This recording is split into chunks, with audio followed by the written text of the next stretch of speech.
Alright guys, welcome to lesson number 3, where I'll be covering the second half of the exercise equation, which is cardiovascular exercise.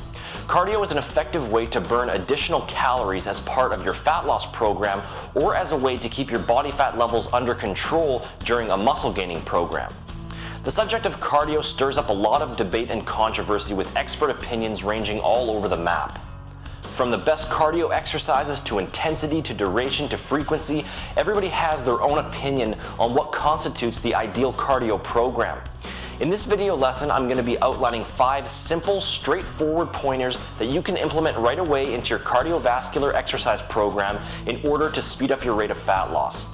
Before I get into that, I just first want to explain what exactly makes cardio a valuable addition to your fat loss program. We already know that in order to burn body fat, we have to place the body into a calorie deficit by burning more calories than we consume. We can achieve this calorie deficit through nutrition, through exercise, or through both. In a black and white sense, it might seem that exercise wouldn't be necessary because all you'd have to do is shave those calories off of your diet. Well, it doesn't quite work that way. The reason why this doesn't work all has to do with the body's genetically hardwired starvation response that we talked about in the nutrition video.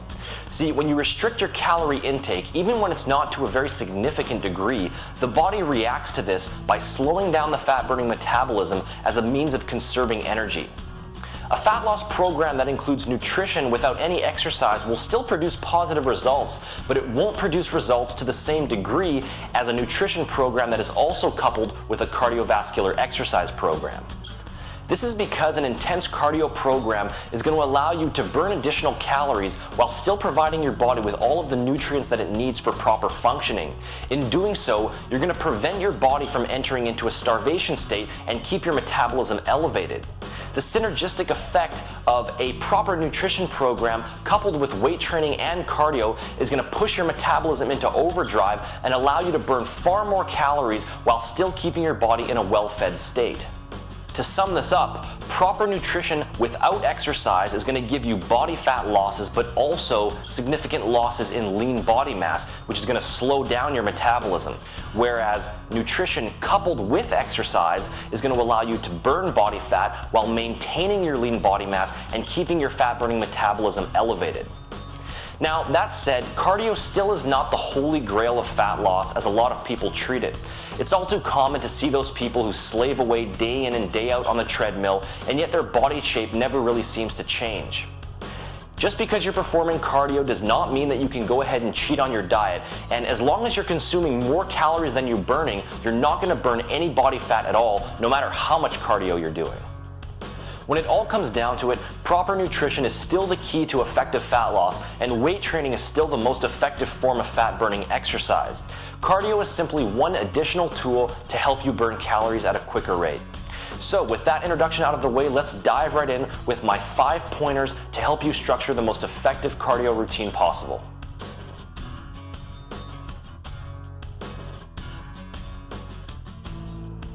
For most people, the typical approach is to perform cardio sessions at a slow to moderate pace for about 45 to 60 minutes, and this is actually the main reason why most people don't see any significant results from their cardio program. We're often told that we should be exercising in a steady state and that we should be able to comfortably hold a conversation while performing our cardio. We're told that if we're performing our cardio at any greater a level of intensity, that we're working too hard. Actually, this is quite far from the truth.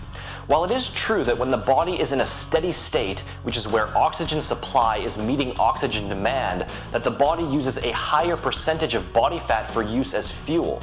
However, there's more to it than just that. You can actually get far more significant results by flipping that method on its head and instead performing low-duration cardio at a high level of intensity. While high-intensity, low-duration cardio burns a greater percentage of body fat during the actual session, low-duration, high-intensity cardio burns a greater net amount of fat over a 24-hour period. This is because high-intensity cardio spikes your fat-burning metabolism and causes it to work extra hard even after the initial session is over.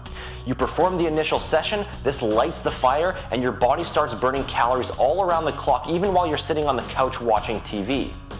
Even though high-intensity, low-duration cardio uses carbohydrates as the primary source of fuel during the exercise session, you're still going to burn a greater total amount of fat over a 24-hour period as a result. Not only that, but high-intensity cardio spares more lean muscle tissue and also increases your body's secretion of growth hormone, which is one of the most powerful fat-burning substances in your entire body. So, just like weight training, if you want to get the most bang for your buck possible from your cardio, get out of your comfort zone. Instead of casually pedaling away while reading a magazine on the stationary bike, buckle down and get serious. If your cardio session doesn't force you to dig down deep and put forth a good, hard, intense effort, then you definitely aren't going to get optimal results.